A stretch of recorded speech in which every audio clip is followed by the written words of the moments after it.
Yeah, boss. We took care of it. What about the kid from Kentucky? He took a slug to the shoulder, but he's a tough blocker.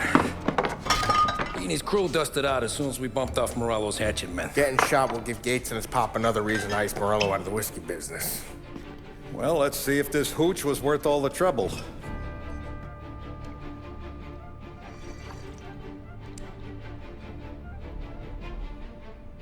Excellent. I'll work out the details with Papa Gates. But once we're running this Kentucky Brown, we'll be back in brass buttons. Good work, son. I'm proud of you. I'm proud of all of you. Saludo! Saludo!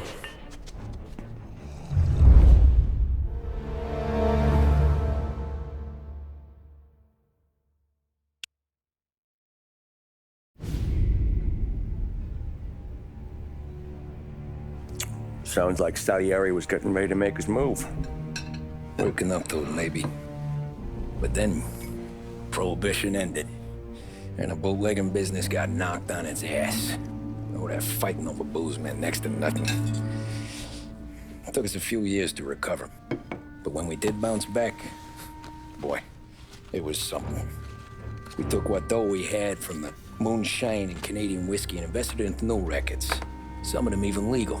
Construction, restaurants, trucking, gambling. We branched out into everything, except peddling dope. By 35, things were looking up. We had good money rolling in on the regular. I had a wife and daughter. Sam was running a club for the Don. Even Paulie had a few rackets of his own. He wasn't exactly happy, but what do you call it? Content. Yeah, that was it. And Salieri, he finally starts talking about getting out of Morello's shadow. Maybe buying our own cops, our own politicians.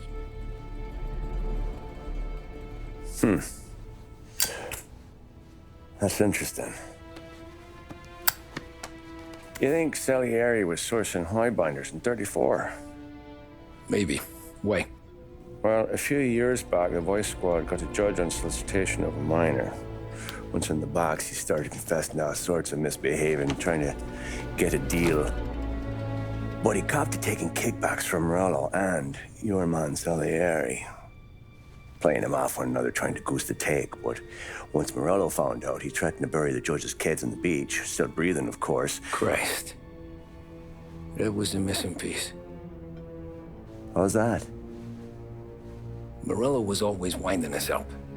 But he never did anything that might start an all-out war. Learning Salieri was building his own bench must have finally tipped his scales, because in 35, he hit us with both barrels.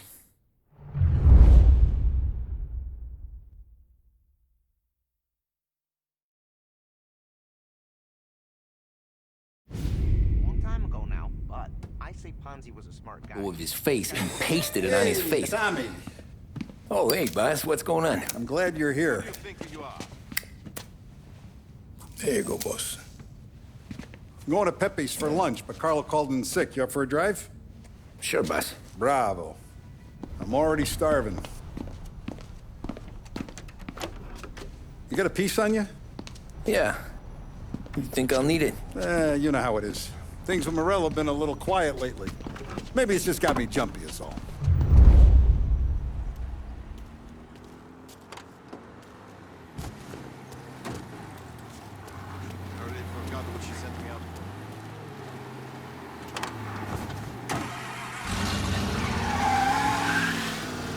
So how's business, Tom? Hey, you know how it is. It's good. Sure, I know the business. I see the books every day. But since what happened, I know that a capo needs to talk to his soldiers without some other guy getting in the way.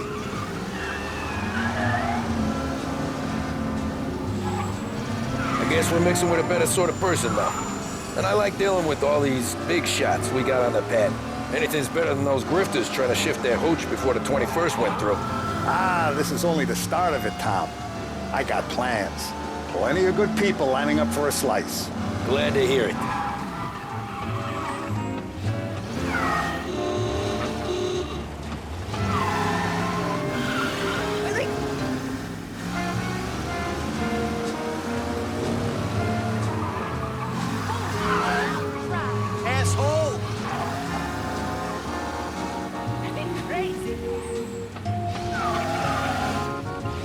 Must be nice for you. Sometime away from Polly and his cockamamie schemes.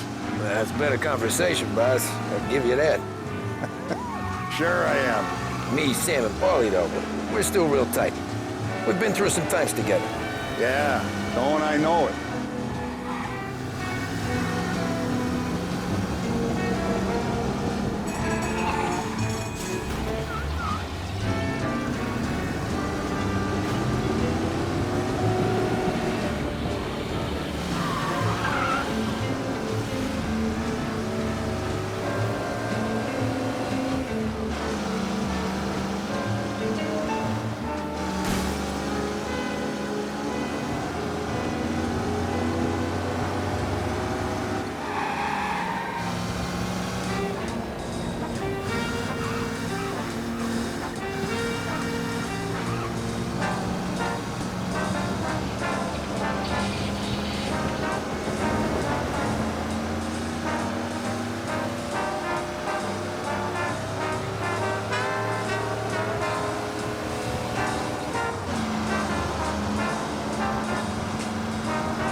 I have been looking forward to this all week.